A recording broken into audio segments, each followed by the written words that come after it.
Alô galera goiana, alô galera atleticana, aquele abraço. Sejam bem-vindos ao Futebol 62, o jornalismo esportivo do século XXI. O Atlético trocou de treinador pela terceira vez na temporada, saiu Jorginho, entrou Eduardo Batista. Eu até gostaria de ter gravado esse vídeo antes, né, mas a correria dos últimos dias não me permitiu. Mas eu penso que ainda é tempo de trazer para você, torcedor rubro-negro, as características do profissional, né? Como é que o Jorginho trabalha, quais são seus conceitos táticos, quais são os seus modelos padrões para dentro das suas equipes, né? Então é isso que eu quero trazer para vocês. Eu separei dois momentos diferentes da carreira do Eduardo Batista para você, torcedor, ter uma noção das principais preferências do novo treinador rubro-negro. Logo depois da vinheta de abertura, eu vou trazer para vocês mais detalhes.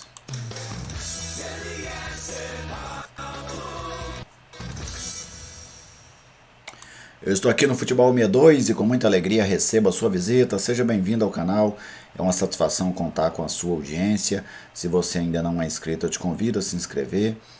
Ative aí as notificações, assim você recebe toda vez que tiver um vídeo novo ou uma live, chega aí para você uma notificação e dessa forma você ajuda também a fortalecer aqui o nosso trabalho, que é totalmente dedicado ao futebol goiano. Quem está conosco nesta missão é a Lutei Magazine, uma completa loja de moda em geral, cama, mesa e banho, papelaria, bijuteria, calçados, ali no Jardim Balneário Meia Ponte, na Avenida Ubaldina Naves de Brito, bem pertinho do centro comunitário do bairro.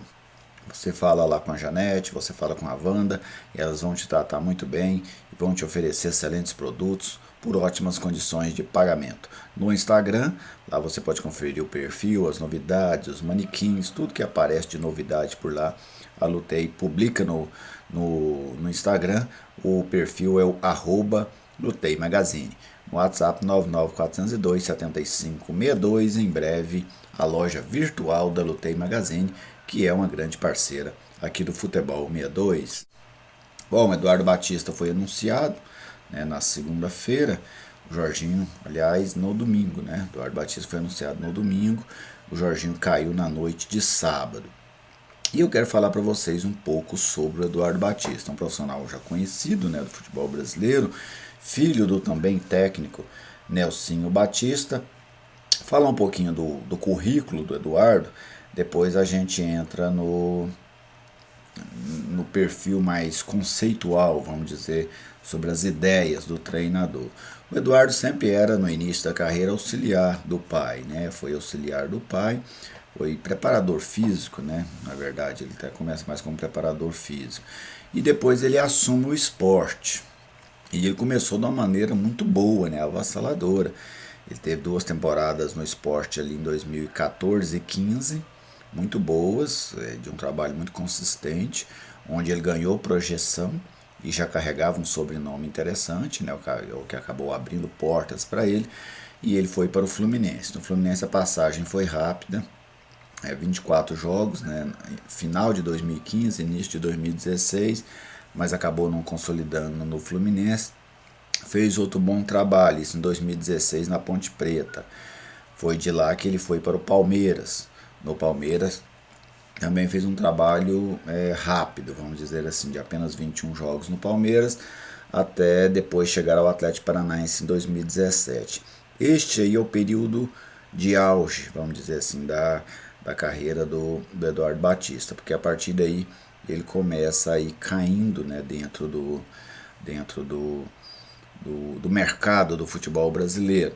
Ele vai na Ponte Preta, até que na Ponte ele ainda tem uma temporada interessante em 2017.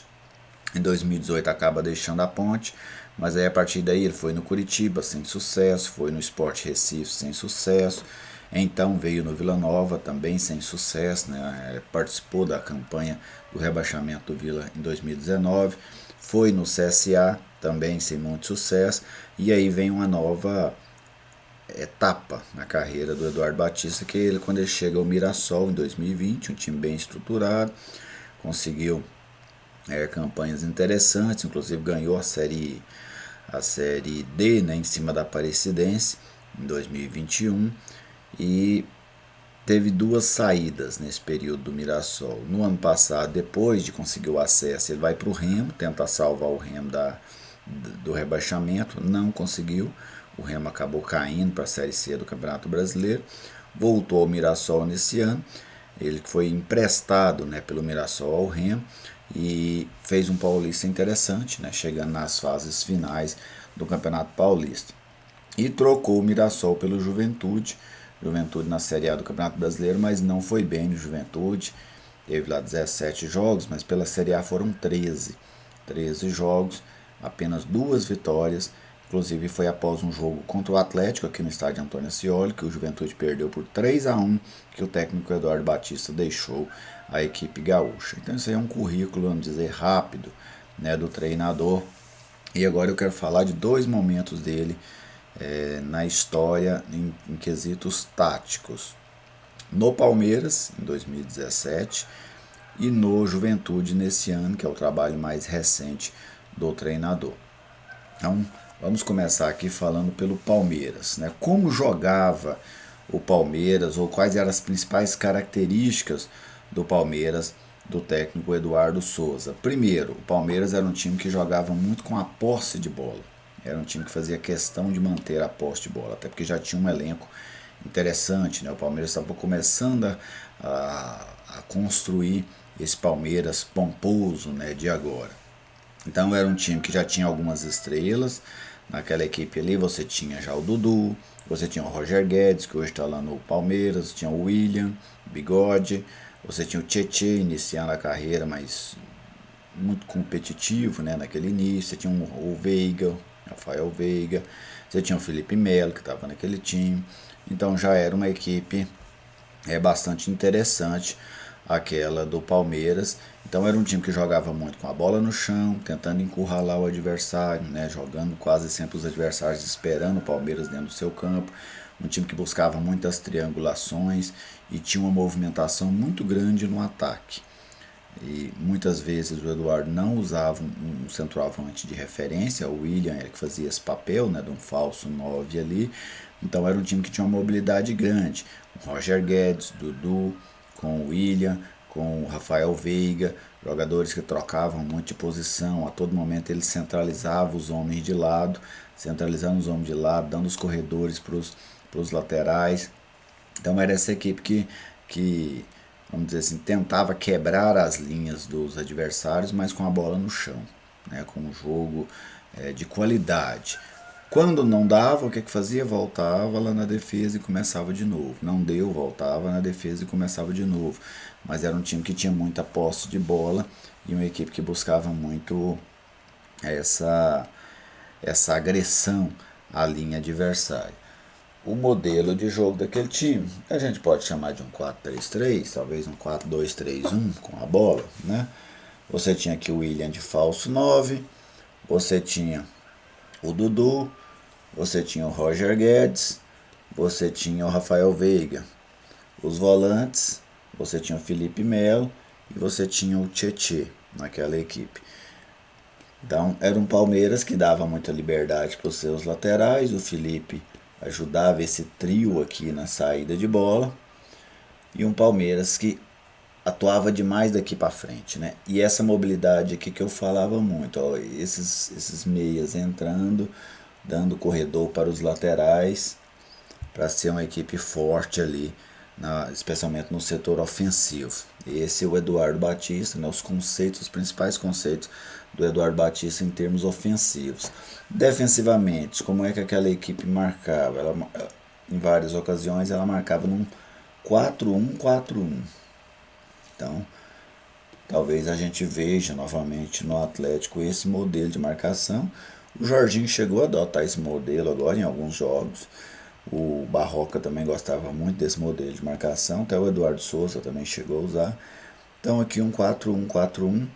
Esse cara aqui era o Felipe Melo, né? O cara que fazia as entrelinhas era o Felipe Melo. Então você tinha uma linha com a defesa, uma linha aqui com o Felipe Melo, aqui o Veiga e o Tietê, pelos lados aqui o Roger e o Dudu, lá na frente o William, né? Então a equipe adotava um 4-1.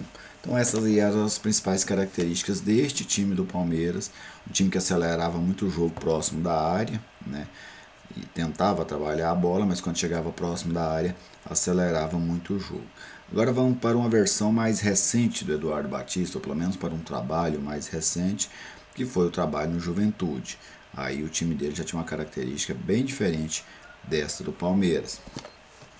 O Juventude, para começar, já era uma equipe reativa, de marcação de bloco médio para baixo, né? Já marcava aqui de bloco médio para baixo, quase sempre de 2 zagueiros, não é muito um hábito do Eduardo usar 3 zagueiros, os 2 laterais, 2 volantes por dentro, um ponteiro de cada lado, né, o meio e o centroavante.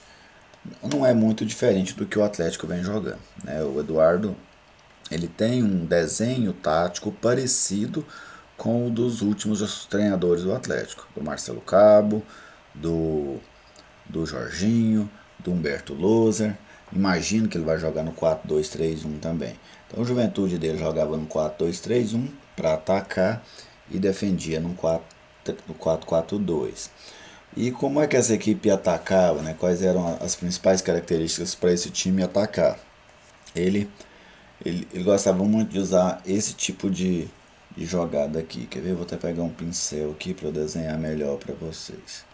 Com os volantes, com os laterais, um time com a saída de 3, fazer uma saída de 3 com um volante no meio dos 2 laterais, dos 2 zagueiros, né? Um volante aqui no meio dos 2 zagueiros. Vou pegar aqui uma caneta para a gente desenhar. Então ele fazia aqui ele gosta muito de fazer aqui essa saída de 3. Talvez no Atlético ele use o Baralhas para isso, né? Mas imagino que seja uma alta tendência. Depois à frente uma linha aqui com 4, com os 2 laterais e um meia e um volante. Lá na frente os 3 atacantes. Então esse aqui é um desenho mais comum na saída de bola. Ele tinha muito a tentativa de uma jogada, que é essa inversão na ponta. Então, por exemplo, a bola trabalhada por esse lado, fosse aqui no lateral, fosse aqui no zagueiro ou no lateral, se busca muito essa jogada longa aqui, ó, lá no ponteiro. Quando se trabalha de cá, né, ou aqui, buscava-se essa inversão para cá, que é a tentativa de achar um jogador no balanço da defesa adversária, você achar um jogador nas costas do rival.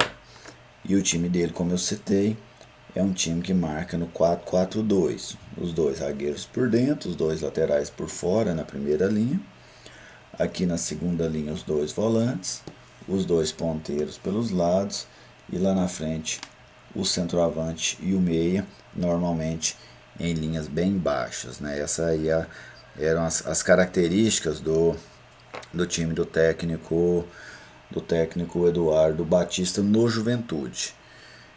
O time dele buscava muito também as laterais de campo para fazer esse cruzamento.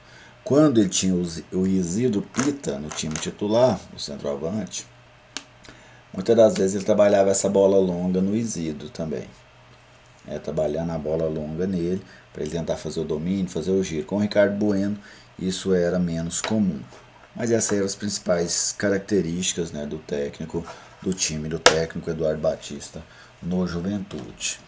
Que Eduardo a gente pode esperar, né, no Atlético? Esse Eduardo mais próximo com esse do Juventude, um time prioritariamente defensivo, que tentava os contra-ataques, ou um time mais propositivo como aquele que ele tinha no Palmeiras? Acho que talvez o Eduardo vá encontrar aí uma média, né, entre um e outro. Por quê? O Atlético não tem um time recheado de jogadores como tinha o Palmeiras, que ele comandou, mas também o Atlético é uma equipe sem dúvida bem mais competitiva que o time do Juventude, que dirigiu nessa Série A. Inclusive o Juventude aí hoje é o maior cotado para o rebaixamento. Então talvez ele tente um time, vamos dizer, intermediário, não tão ofensivo quanto aquele do Palmeiras, mas também não tão reativo como essa equipe do Juventude ao longo deste campeonato brasileiro, né? As ideias, penso que ele vai manter o 4-2-3-1, não imagino em trocas por agora, até porque é um perfil dele jogar nessa formação do 4-2-3-1. Talvez um jogador ou outro acabe ganhando um pouco mais de espaço ou perdendo espaço, conforme a preferência do treinador, né? Porque acontece isso também, né? Muitas das vezes o, o, o jogador ele tem a preferência de um profissional e do outro ele não tem tanta preferência, né? Então pode ser que alguém aí surja de novidade ou pelo menos passe a ter mais oportunidades sob agora um novo comando, no caso o comando do técnico Eduardo Batista. E a opinião, né, sobre o Eduardo?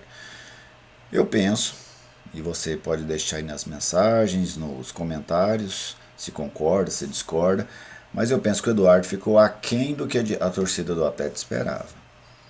Imaginei que a torcida do Atlético esperasse um pouco mais de treinador para esse momento.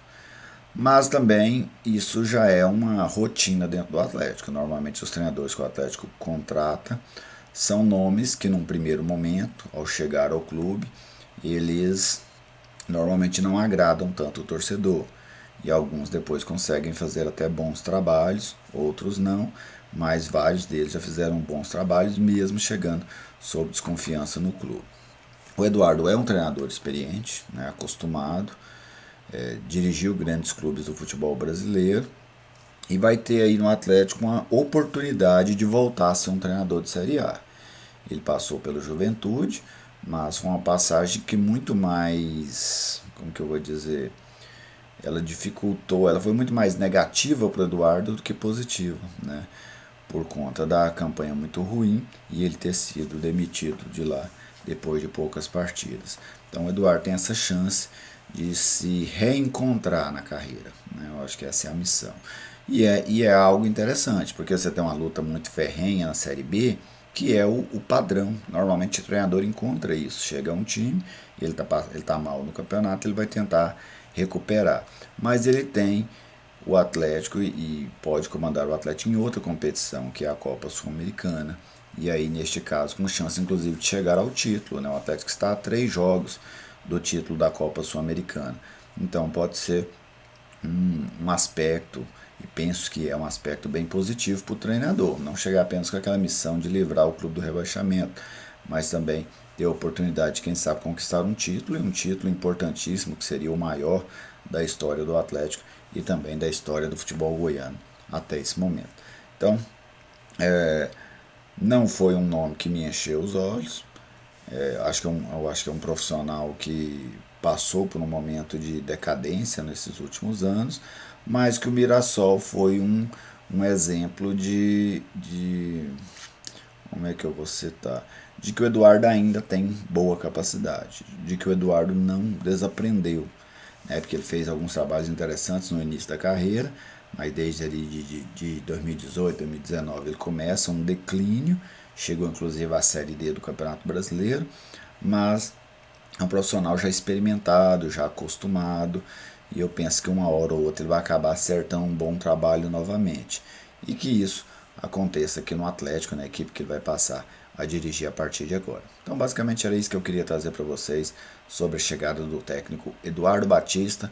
Me desculpe, eu fiquei devendo o vídeo antes, né? Precisava ter feito ele antes, acabei não tendo oportunidade, mas hoje deu certo. E está aí as minhas análises, o que é que eu imagino e o que é que eu espero do trabalho do técnico Eduardo Batista. Tem um último aspecto que eu gostaria de ressaltar, é a presença do Eduardo Souza.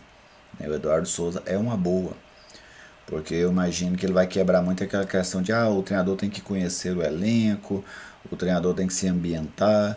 Eu acho que o Eduardo Souza vai ajudar muito nesse processo, de já poder indicar para o treinador qualquer jogador com característica A ou característica B, e ao mesmo tempo também, por já conhecer ali os bastidores do Atlético, como é que as coisas funcionam, ele pode ser um bom orientador do técnico Eduardo Batista. Afinal, né, o auxiliar é para isso, né, para te trazer algum tipo de auxílio, e eu acho que o Eduardo Souza tem condições de auxiliar bastante o Eduardo Batista, tá bem?